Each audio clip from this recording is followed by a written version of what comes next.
स्वागत है दोस्तों, रेडियो नारद 90.4 एफएम से मैं हूं आपके साथ आरजे याशी और कार्यक्रम शुरू हो गया है मंगलवाणी। जी हाँ, एक ऐसा शो जिसमें आपको आपकी जानी मानी हस्ती से रूबरू करवाया जाता है।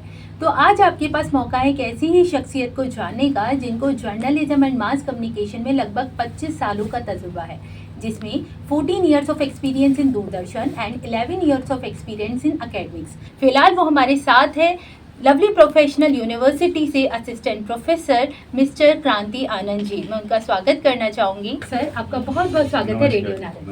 नमस्कार सर, सबसे पहले हमारे श्रोताओं के लिए मैं आपके बारे में और जानना चाहूँगी, कुछ शॉर्ट में अपना इंट्रोडक्शन में।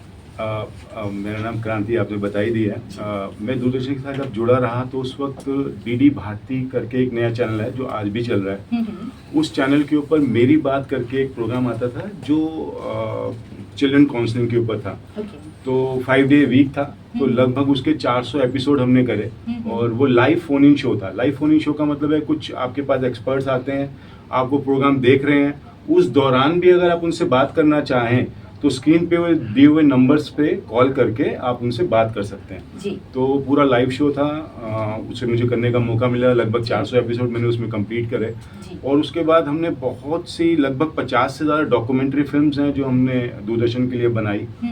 और उसी में एक हमारी सीरीज थी Muslim monuments of India and its preservation. तो उसके अंदर जाके मुझे एक तो डॉक्यूमेंट्री बनाने का और साथ ही साथ उन सब के इमेजेस, स्टिल इमेजेस खींचने का मौका मिला। तो वहीं से मेरा एक जॉनर डेवलप हुआ कि मैं मॉन्यूमेंट्स की या आप कहें या लैंडस्केप की, इस तरह की फोटोग्राफी करने में मेरी अधिक रुचि है। ओके सर, आज हम बात कर रहे हैं फोटोग्राफी स्किल्स के बारे में, तो मैं इसी में और जानना चाहूँगी कि फोटोग्राफी जो टेक्निकल नॉलेज होती है वो कैसी होनी चाहिए, एंगल ऑफ फोटोग्राफी क्या होना चाहिए, लाइटिंग्स का क्या रोल रहता है, उसके बारे में। बहुत अच्छा क्वेश्चन है। देखिए, मैं सबसे इम्पोर्टेंट चीज़ है कि जब आप एक फ़ोटो खींच रहे हैं जी, तो आप एक्चुअली में फोटो इज अ कम्युनिकेशन, है ना। कहते हैं ना, एक जो फोटोग्राफ है वो 1000 वर्ड्स बोल रही है। सबसे इम्पोर्टेंट चीज़ है कि आप लोगों को बताना क्या चाहते हैं। जब आपका कॉन्सेप्ट ये क्लियर होगा कि मैं इस फोटोग्राफ के थ्रू लोगों को ये समझाना चाहता हूँ, ये समझाना चाहती हूँ, उसके बाद जाके फिर सारी टेक्निक शुरू होती है कि अब उस चीज़ को मैं किस तरीके से कैमरे के अंदर कैप्चर करूं कि लोगों तक वो बात पहुंचे जो मैं बताना चाहती हूँ। एक कचरे का एक कूड़ेदान है और उस कूड़ेदान के ऊपर एक पक्षी बैठ के मान लो कोई चीज अपनी चोंच मार रहा है और कुछ खा रहा है ना। अब इसको देख के लोग हजारों बातें समझ सकते हैं, लेकिन आप क्या समझाने चाहते हो, आपका एंगल डिसाइड करेगा कि मैं गंगा नदी के अंदर जो कचरा है उसको फोरग्राउंड में रख के दिखा रहा हूँ कि गंगा मैली है, या गंगा के अंदर कोई एक पर्सन है जो सुबह के इस टाइम पे सूर्य नमस्कार करके जल चढ़ा रहा है। तो मैं उस एंगल से शॉट खींच के ये बताना चाहता हूँ कि हमारी कैसे धार्मिक आस्था जुड़ी है ना। तो एंगल वहीं से आएगा जहां से आपका थॉट शुरू होगा। तो आपके थॉट को आगे बढ़ाने का काम आपका एंगल और आपकी टेक्निक करेगी। बिल्कुल। And about the lightings role. Lighting, देखिए, अगर फोटोग्राफी वर्ड यूज करते हैं तो फोटो मीन्स लाइट ही है। तो ग्राफी मीन्स लाइट से कुछ ड्रॉ करना। तो लाइट बहुत इंपॉर्टेंट है। जब तक सब्जेक्ट से रिफ्लेक्ट होके लाइट कैमरा में नहीं आएगी तो कैमरा कुछ कैप्चर नहीं कर सकता, है ना। तो लाइटिंग का मेन रोल है कि लाइटिंग कैसी आनी चाहिए। ठीक है, आपका जो सब्जेक्ट है उसको अगर सामने से लाइट वो लेता है तो आपका सब्जेक्ट क्लियर दिखाई देगा। सब्जेक्ट ने क्या पहना है, सब्जेक्ट के इमोशंस क्या हैं, उसके रिएक्शंस क्या हैं, है ना, उसका पोस्चर कैसा है, उसका एक्शन कैसा है, ये सारा लाइट पे निर्भर है। अगर लाइट अगर आपकी प्रॉपर आएगी तो आपका सब्जेक्ट भी प्रॉपरली दिखाई देगा लोग। Definitely sir. वहीं एक टर्म यूज होती है फोटोग्राफी में जो कि बहुत इंपॉर्टेंट होती है, रूल ऑफ थर्ड। वो एक्चुअल में क्या होती है और उसको हम कैसे इजीली समझ सकते हैं? बिल्कुल ठीक है। देखिए, रूल ऑफ थर्ड है, आजकल कैमरास के अंदर कुछ ग्रिड्स बनी भी आ गई हैं, लेकिन एक्चुअल में रूल ऑफ थर्ड जो है ना वो कैमरा पर्सन के माइंड में होता है। हम जितना भी फ्रेम हमें दिखाई दे रहा होता है उसे हम 2 हॉरिजॉन्टल और 2 वर्टिकल लाइंस में बांट देते हैं। और जो उसका इंटरसेक्शन पॉइंट होता है, यानी कि एक लाइन और दूसरी लाइन को जहाँ पे कट कर रही है, हम विजुअली हमारी आईज उसी जगह पे फोकस होती हैं। तो हम अपने सब्जेक्ट को उस इंटरसेक्शन पॉइंट के आसपास ही रखते हैं ताकि जो देखने वाला है, जो आपकी इमेज को देख रहा है, जी। वो उसी जगह देखे जिस जगह पे आपने अपने सब्जेक्ट को रखा है। ओके उसका मेन रीजन यही है। ओके सर, आज के टाइम पे हर किसी व्यक्ति के हाथ में फ़ोन है और सब फोटोग्राफी करना पसंद करते हैं। हम क्या ऐसा प्रैक्टिकल लाइफ में, डेली लाइफ में यूज़ करें जिससे हम उससे कुछ पैसे भी कमा सकें और साथ ही हमारा शौक भी पूरा हो? तो मोबाइल फोटोग्राफी पर आपका क्या कहना है? बिल्कुल ठीक है। मोबाइल फोटोग्राफी मेरे हिसाब से मोबाइल एक ऐसा इंस्ट्रूमेंट है जिसने मतलब दुनिया भर में क्रांति ला दी है, जी। और खासकर फोटोग्राफी में भी। मैं अभी आया हूँ, मेरे पास अपना कैमरा भी है, बट मैं 24 घंटे इस कैमरा को कैरी नहीं कर सकता। तो कोई भी नहीं कर सकता, कोई भी पर्सन होगा इसको कैरी नहीं कर सकता, लेकिन हाँ, मैं मोबाइल को कैरी कर सकता हूँ। जी। तो मोबाइल एक ऐसी आज के डेट में एसेंशियल डिवाइस है जो हमेशा आपके पास रहती है, आपको कनेक्ट करने के लिए, आपकी रोज़ की ज़रूरतों को पूरा करने के लिए। तरह तरह की ऐप्स हैं, आपकी पेमेंट्स वहाँ से हो रही हैं, आपका पैसा वहाँ से आ रहा है, हर एक चीज़ चलती है। तो ऐसे में जब अगर आपके पास मोबाइल है और आप बहुत सारे कैंडिड शॉट्स हैं जो आप जब तक आप कैमरा लेने जाएंगे, चाहे आपकी गाड़ी में क्यों ना पड़ा हो सकता है वो मूवमेंट निकल जाए, है ना? exactly। तो बड़ा इंपॉर्टेंट रोल है मोबाइल का। अच्छा, ख्याल क्या रखना चाहिए? देखिए, ख्याल फिर मैं कहूँगा कॉन्सेप्ट के हिसाब से आपको अपने मोबाइल को यूज़ करना है।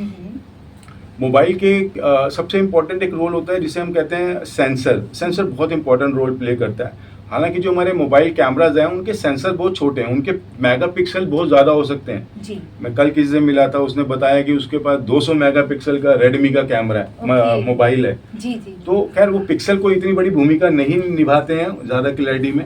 हाँ, जो सेंसर का साइज है वो मैटर करता है। अभी जो हमारे पास ये कैमरा है, इसके सेंसर का साइज देख रहे हैं, इतना बड़ा यहाँ पे सेंसर साइज है, और मोबाइल का जो साइज होता है वो बहुत ही छोटा सा सेंसर का साइज होता है, इसलिए उसमें क्वालिटी में फ़र्क आता है। हाँ, मोबाइल से खींचते हुए हमें बहुत सारी चीज़ों का ध्यान रखना चाहिए। मोबाइल के अंदर बहुत सारी ऐप्स आ गई हैं जिसके थ्रू आप मैनुअली सेटिंग भी कर सकते हैं, ठीक है। और बहुत सारे मोबाइल हैं जहाँ पे आजकल मैनुअली सेटिंग करके आप जो है प्रो जो उनका फंक्शन होता है उसके थ्रू ISO को, अपर्चर को, शटर स्पीड को एडजस्ट भी कर सकते हैं जैसी आपको ज़रूरत है। और लाइटिंग का ख्याल जो रखना है कि लाइट हमेशा सब्जेक्ट को, जैसे मैंने कहा, सामने से आनी चाहिए, सब्जेक्ट के, या लेफ्ट से आए, राइट से आए, या सामने से आए। अगर उसके पीछे से आती है, अगेंस्ट लाइटिंग आती है, तो उस वक्त थोड़ा सब्जेक्ट जो है आपका क्लियर दिखाई नहीं देगा, बिकॉज लाइट पीछे से आ रही है। ये सब चीज़ों का ध्यान रखना चाहिए। बहुत सारी LED लाइट्स आ चुकी हैं जो बहुत सस्ते दामों पे हमें मिल जाती हैं। बहुत सारे यूट्यूबर आपने देखा होगा रिंग लाइट का भी यूज़ करते हैं ताकि प्रॉपरली आपके चेहरे पड़े। तो मोबाइल के साथ आप रिंग लाइट या और LED लाइट का भी यूज़ कर सकते हैं। अगर आप आउटडोर कंडीशन में हैं तो बहुत छोटे छोटे रिफ्लेक्टर भी आए हुए हैं जो ज़्यादा महंगे नहीं हैं। अगर आपके सब्जेक्ट के ऊपर लाइट कम आ रही है तो आप कहीं से लाइट रिफ्लेक्ट करके अपने सब्जेक्ट के ऊपर भी फोकस करके डाल सकते हो, जिससे आपकी क्वालिटी बहुत अच्छी आएगी। ओके सर, हमने फोटोग्राफी क्लिक कर ली और उसको अब हमें सोशल मीडिया पे डालना है, लेकिन एग्जैक्ट फोटोग्राफी डालने के बाद और एडिटिंग के बाद डालने के बाद बहुत सारा फर्क हमें दिखाई देता है।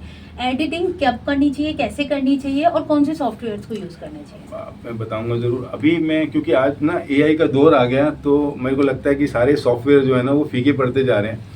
मैं खुद फोटोशॉप पे काम करता हूँ, मैं खुद पढ़ाता भी हूँ और फोटोग्राफी मेरा सब्जेक्ट भी है।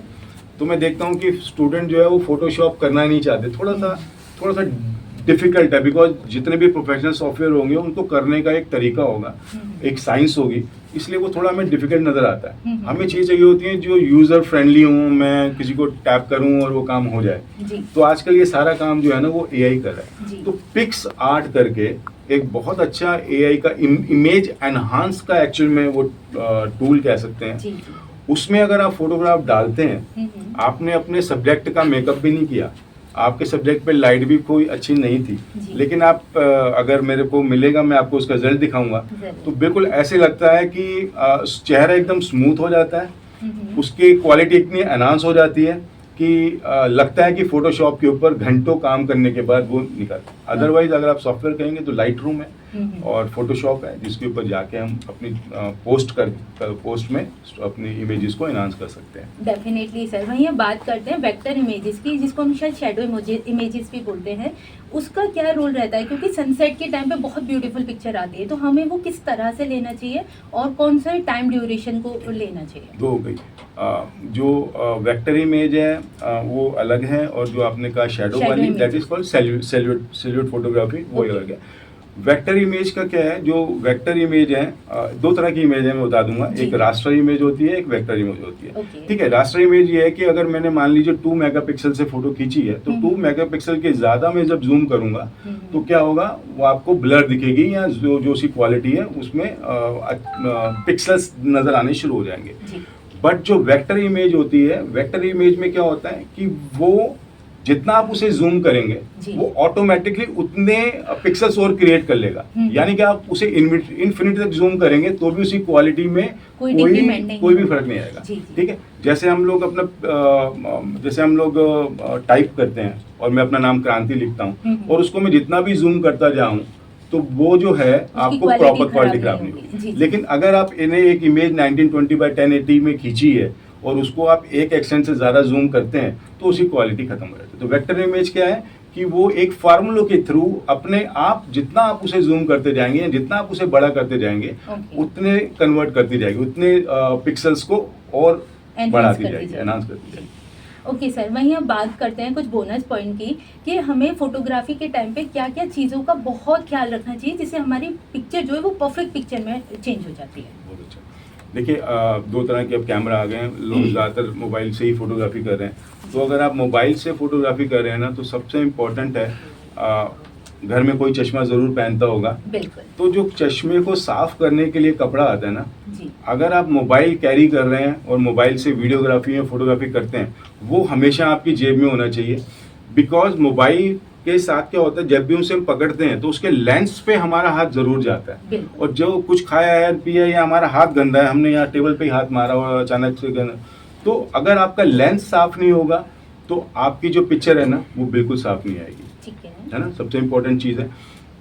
दूसरा, जब आप मोबाइल से फोटोग्राफी कर रहे हैं तो आपको पता होना चाहिए कि आप किस प्लेटफॉर्म के लिए कर रहे हैं। लाइक कि अगर हम इंस्टा के लिए कोई फोटोग्राफी करते हैं तो उसका एक अलग 1:1 का रेशियो है, रेशियो तो है। आपको उसी में ही फोटोग्राफ को क्लिक करना है। Okay. अगर आप उस फोटोग्राफ को प्रिंटिंग के लिए लेके जाना चाहते हैं लैंडस्केप में या किसी और फॉर्म में, पोर्ट्रेट में, जी। तो आपको उसी फॉर्मेट में उसको फोटो को खींचना है। Okay. क्योंकि बाद में अगर हम फॉर्मेट को बदलते हैं तो उसका पर्सपेक्टिव बिगड़ता है। तो चीज़ें आपने देखा कुछ लंबी हो रही हैं, चौड़ी हो रही हैं, तो उसका पर्सपेक्टिव पूरा बिगड़ जाता है। जो रेशियो होता है फोटोग्राफ को वो बिगड़ जाता है। तो बड़ा इंपॉर्टेंट चीज़ है कि आप जिस चीज़ के लिए फोटोग्राफी कर रहे हैं, यानी कि बिल्कुल ऐसा ही है कि जैसे जब कोई आर्टिस्ट अपनी पेंटिंग करता है ना, तो सबसे पहले वो अपने कैनवास को डिसाइड करता है कि मेरा कैनवास क्या होगा।